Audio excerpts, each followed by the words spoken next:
लोकसभा चुनाव के बीच संपत्ति के बंटवारे पर मचे घमासान के बीच इंडियन ओवरसीज कांग्रेस के अध्यक्ष सैम पित्रोदा ने विवाद के बाद अपने बयान पर सफाई दी है। उन्होंने कहा कि उन्होंने अमेरिकी कानून का उदाहरण दिया था, किसी पार्टी की नीति के बारे में बात नहीं कही थी। तो सैम पित्रोदा ने सफाई दी और कहा कि मैंने अमेरिका की जो विरासत टैक्स का जिक्र किया सिर्फ एक टीवी डिबेट शो में उदाहरण के तौर पर ये बात कही थी।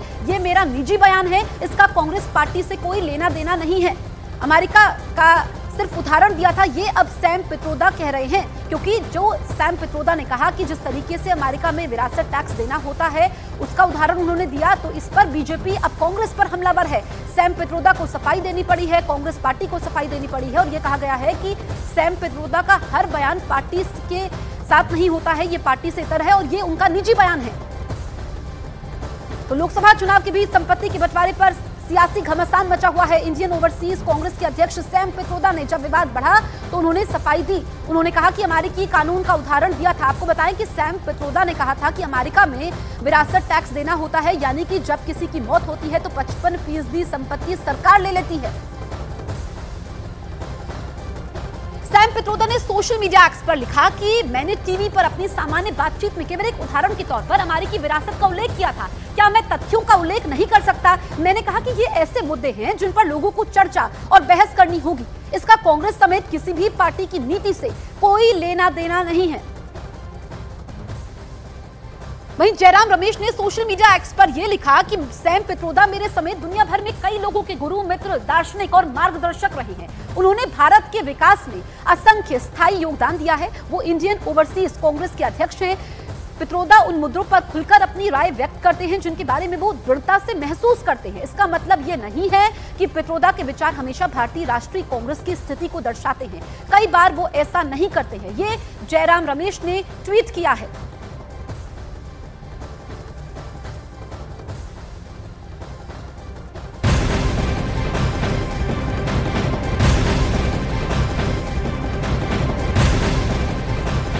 दरअसल इंडियन ओवरसीज कांग्रेस के सैम पित्रोदा ने बयान दिया कि जैसे अमेरिका में किसी की मृत्यु के बाद उसकी संपत्ति का 55% हिस्सा सरकार लेती है, वैसी व्यवस्था पर हिंदुस्तान में चर्चा होनी चाहिए। और इसी के आधार पर सैम पित्रोदा धन के बंटवारे की वकालत कर रहे हैं, जिस पर चुनाव में लगातार पीएम मोदी हमलावर हैं।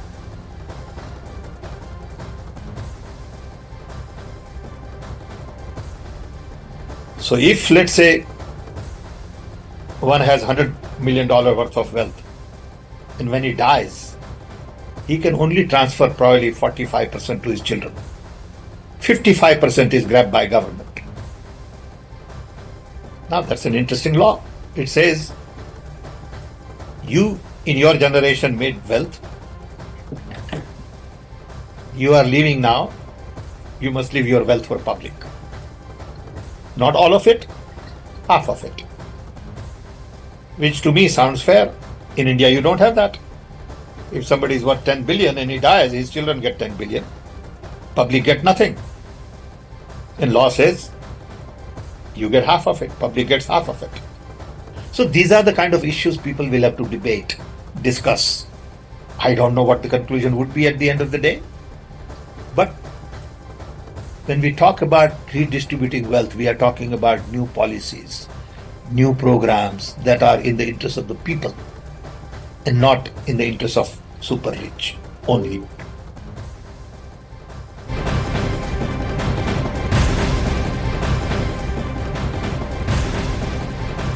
तो सैम पित्रोदा के संपत्ति टैक्स पर बयान के बाद बीजेपी कांग्रेस पर हमलावर हो गई है। बीजेपी के अमित मालवीय ने ट्वीट करके कांग्रेस पर आरोप लगाया है कि कांग्रेस भारत को खत्म करना चाहती है। उन्होंने सैम पित्रोदा के एक वीडियो को शेयर किया है। कहा कि सैम पित्रोदा 50% विरासत टैक्स की वकालत कर रहे हैं, यानी कि जो भी हम विरासत में हासिल करते हैं वो ले लिया जाएगा। उन्होंने कहा कि अगर कांग्रेस आती है तो जो भी इस टैक्स को देते हैं, इसके अलावा 50% विरासत टैक्स देना होगा। ये अमित मालवीय ने ट्वीट किया है, कांग्रेस पर निशाना साधा है इसके जरिए। तो इंडियन ओवरसीज कांग्रेस के सैम पित्रोदा के बयान पर सियासी संग्राम मचा हुआ है। बीजेपी ने सैम पित्रोदा के बयान पर कांग्रेस को आड़े हाथों ले लिया है। का जो बयान है वास्तव में ये कांग्रेस पार्टी की जो अंदरूनी रणनीति है उसका हिस्सा है। मुझे लगता है ऐसे समय में बयान आया है जब देश में इस बात की चर्चा चल रही है कि कांग्रेस पार्टी लोगों की गहनों की, संपत्ति की जांच कराकर उस पर कब्जा करेगी, उसको डिस्ट्रीब्यूट करेगी और ऐसे लोगों को डिस्ट्रीब्यूट करेगी जिन लोगों ने हमेशा हिंदुस्तान को तबाह करने का काम किया। हम इसकी घोर निंदा करते हैं और देश की जनता आने वाले समय में कांग्रेस पार्टी को इसका खामियाजा जरूर भुगताएगी। सैम पित्रोदा की तो बात छोड़ो, वो पता नहीं विदेश में बैठ के क्या क्या बोलते हैं। और बेसिकली अगर ये कहो कि कांग्रेस का अगर सबसे बड़े कोई दुश्मन है तो अपने अंदर अपने आप ही हैं और कहते हमको हैं, तो उनको उनकी बात छोड़ो, उनका तो दिमाग की हालत क्या है, पता नहीं क्या बोलते हैं क्या नहीं बोलते। देखिए जो पिछले दिनों जो बातें चल रही हैं उसको बल दे रहे हैं और ये क्या दिमाग की हालत है सैम पित्रोदा की, वो कह नहीं सकते वो क्या बोलते हैं क्या नहीं बोलते हैं। सीधे आपको वायनाड लेकर चलते हैं, जहां पर हमारे सहयोगी अरुण सिंह मौजूद हैं। आपको बताएं वायनाड में दूसरे चरण में 26 अप्रैल को वोटिंग होने वाली है और ग्राउंड जीरो पर हमारे सहयोगी मौजूद है। अरुण, पहले सैम पित्रोदा टीवी डिबेट में अमेरिकी विरासत का जिक्र करते हैं, फिर सफाई देते हैं, कांग्रेस इसको उनका निजी बयान बताती है। आप ये बताइए कि ग्राउंड पर इस बयान का कांग्रेस पार्टी के लिए कितना असर होगा, फायदा या नुकसान? देखिए, जहां तक वायनाड का सवाल है, यहां पिछली बार राहुल गांधी 4,31,000 वोट से जीते थे। इस बार एनी राजा और के सुरेंद्रन चुनाव लड़ रहे हैं और कांग्रेस का यह दावा है कि चूंकि 1.5 लाख वोटर बढ़े इसलिए मार्जिन कम नहीं होगा। हालांकि जो लेफ्ट पार्टियां हैं वो और बीजेपी दोनों दावा कर रहे हैं कि मार्जिन कम होगा और वो जीतेंगे। कांग्रेस आश्वस्त इस बात को लेकर के है कि राहुल गांधी आसानी से इस सीट से जीत जाएंगे। जहां तक सैम पित्रोदा के बयान का सवाल है, उनकी पार्टी ने कहा है कि ये उनका निजी मत है और उन्होंने खुद कहा है कि जो संपत्ति के बंटवारे की बात उन्होंने कही है कि किसी अगर बड़े व्यक्ति की मौत हो जाती है तो 55% जो उसका पैसा है वो राज्य ले लेता है, 45% उसके परिजनों को मिलता है।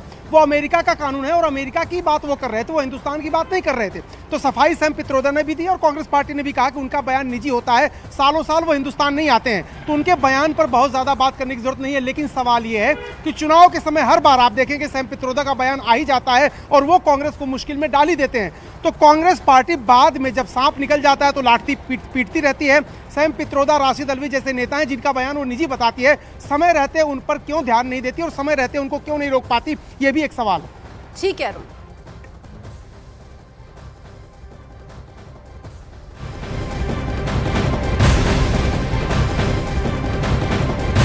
कांग्रेस के राहुल गांधी ने पीएम मोदी के बयान पर पलटवार करते हुए कहा कि पीएम कांग्रेस के घोषणा पत्र को देखकर घबरा गए हैं। राहुल गांधी दिल्ली के जवाहर भवन में सामाजिक न्याय सम्मेलन में हिस्सा लेने पहुंचे थे, जहां उन्होंने कहा कि कांग्रेस का घोषणा पत्र सामाजिक न्याय पर आधारित है।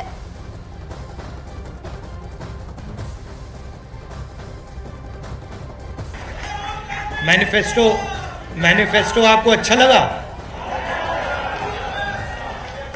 आपने देखा होगा कि प्रधानमंत्री पैनिक कर गए हैं। हाँ, बिल्कुल हिल गए हैं, घबरा गए। क्रांतिकारी मैनिफेस्टो।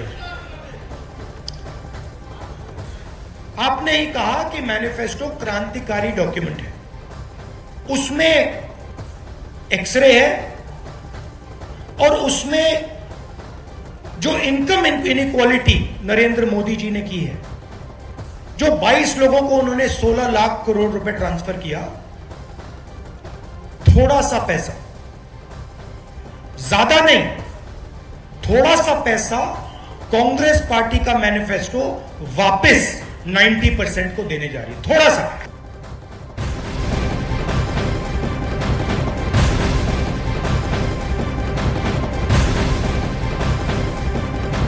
संपत्ति के बंटवारे पर मचे घमासान के बीच दिल्ली में कांग्रेस के घोषणा पत्र के खिलाफ बीजेपी महिला मोर्चा सड़कों पर उतर आई है। कांग्रेस के खिलाफ बीजेपी महिला मोर्चा विरोध प्रदर्शन कर रही है। कांग्रेस के घोषणा पत्र के खिलाफ बीजेपी का ये विरोध प्रदर्शन है, तो एक तरफ राहुल गांधी कह रहे हैं कि सबको उनका घोषणा पत्र अच्छा लगा है, दूसरी तरफ दिल्ली से ये तस्वीरें हम आपको दिखा रहे हैं जहां पर बैनर्स के साथ ये लिखा है कि महिलाओं का मंगलसूत्र बचाना है, कांग्रेस को हराना है। ये बीजेपी महिला मोर्चा की कार्यकर्ता हैं जो इस वक्त सड़कों पर हैं।